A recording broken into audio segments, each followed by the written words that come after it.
Introducing solid foods to your baby is an exciting milestone in their development and can open up a whole new world of flavors and textures for them to explore.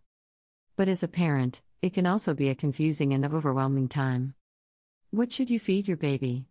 When should you start? How much should you give them? And what about those pesky allergies?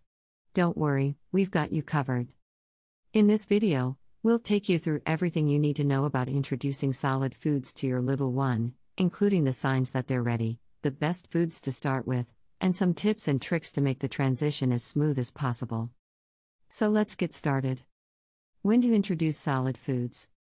It is generally recommended to introduce solid foods to babies when they are around 6 months old.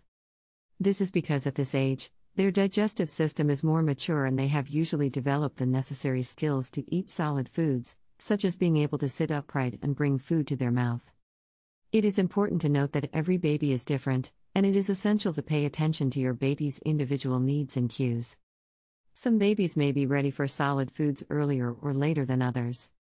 Signs that your baby is ready for solid foods. 1. Your baby can sit upright with minimal support. 2.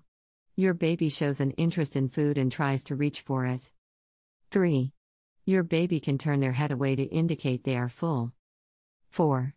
Your baby has lost the tongue thrust reflex, which is the natural reflex that causes them to push food out of their mouth with their tongue. What solid foods to introduce? It is recommended to start with single ingredient foods and introduce one new food at a time, so that you can identify any potential allergens. It is also a good idea to start with foods that are easy to digest, such as mashed or pureed fruits and vegetables. Some examples of first foods for babies include 1. Mashed or pureed fruits, such as bananas, avocado, applesauce. 2. Mashed or pureed vegetables, such as sweet potatoes, peas, carrots. 3. Cooked and mashed beans. 4. Well-cooked and mashed grains, such as rice, quinoa, oats. As your baby gets used to eating solid foods, you can gradually introduce more textures and variety. You can also start introducing protein sources, such as cooked and mashed meat, poultry, and fish, as well as tofu and legumes. Tips for introducing solid foods. 1. Start with small amounts and gradually increase the quantity as your baby gets used to eating solids. 2. Offer a variety of foods to expose your baby to different flavors and textures. 3. Be patient. 3. It can take time for babies to learn to eat solid foods, and it is normal for them to spit out or refuse certain foods at first. 4. Avoid adding sugar or salt to your baby's food. 4. Their developing taste buds are sensitive, and they do not need these additives. 5. Pay attention to your baby's cues. 5. If they turn their head away or close their mouth, it could be a sign that they are full or not interested in the food. 6. Be prepared for mess. 6.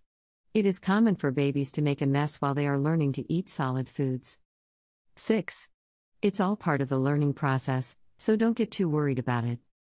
Baby-led weaning. Baby-led weaning is a method of introducing solid foods to babies that involves letting them feed themselves, rather than spoon-feeding them purees. It is based on the idea that babies are capable of feeding themselves and exploring different foods from an early age. Proponents of baby-led weaning argue that it can help babies develop their coordination and fine motor skills, and may also be more enjoyable for both parent and child. Examples of foods that are suitable for baby-led weaning include soft, cooked vegetables, such as broccoli, sweet potatoes, carrots. Soft fruits, such as bananas, mango, avocado. Soft cooked meats, such as chicken, turkey, beef. Soft cooked grains, such as quinoa, rice, pasta. Tofu. It is important to keep in mind that baby-led weaning can be messier than traditional spoon feeding, and it may take longer for your baby to learn to eat solid foods using this method. It is also essential to be mindful of the risk of choking, and to only offer your baby foods that are appropriate for their age and development. Other tips for practicing baby-led weaning. Offer a variety of foods to expose your baby to different flavors and textures. Avoid foods that are hard or have small, round shapes, as they can be a choking hazard. Cut foods into long, thin strips or wedges that are easy for your baby to pick up. Encourage your baby to explore the food with their hands and mouth, but do not force them to eat anything they do not want. Be prepared for mess. It is common for babies to make a mess while they are learning to eat solid foods. It's all part of the learning process, so don't get too worried about it. Conclusion. Introducing solid foods to your baby can be a fun and exciting experience, but it is essential to do so safely and at the right time. By following the guidelines and tips outlined in this article, you can help ensure that your baby has a positive and healthy start to their journey with solid foods.